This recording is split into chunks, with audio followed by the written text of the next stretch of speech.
আমার ভূতের মুখটা কুদু দেখাইতে চায়, দেখতাম। সন্দেহ যেত না, সন্দেহ যেত না। কফিনের ভিতরে আটকানো, ওইটা বাড়িতে নিয়ে খুলতে হবে। উম, আল্লাহ, আচ্ছা আল্লাহ, তোর ইচ্ছা, তোর এমন একটা ইচ্ছা লইছে আমার কলজাটারে নীতিগা, আমার নীতিগা, আমার নীতি দেখছে না। আসলে পৃথিবীতে এই একটা মানুষ, স্বার্থহীন মানুষ, সেটা হলো মা।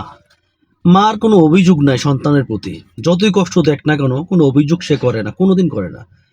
সে 10 মাস 10 দিন পেটে রাখছে, পৃথিবীতে আসার পরে সে তার পুরা যৌবন দেহ সবকিছু দিয়ে, তার যত শক্তি ছিল সব কিছু নষ্ট করে সে সন্তানকে বড় করে 20 বছর 25 বছর 30 বছর পর্যন্ত, যতক্ষণ পর্যন্ত সে কামাই করতে না পারে, যতক্ষণ পর্যন্ত সে নিজের পায়ে দাঁড়াতে না পারে, ততক্ষণ পর্যন্ত মা নিজের সর্বস্ব শেষ করে সন্তানকে লালিত পালিত করে।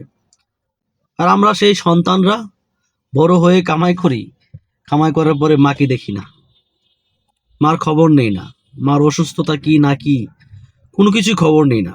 অথচ মায়ের কোনো অভিযোগ নাই, কোন অভিযোগ নাই। আর মায়ের সাথে কত খারাপ ব্যবহার করছি আমরা, দেখেন তো।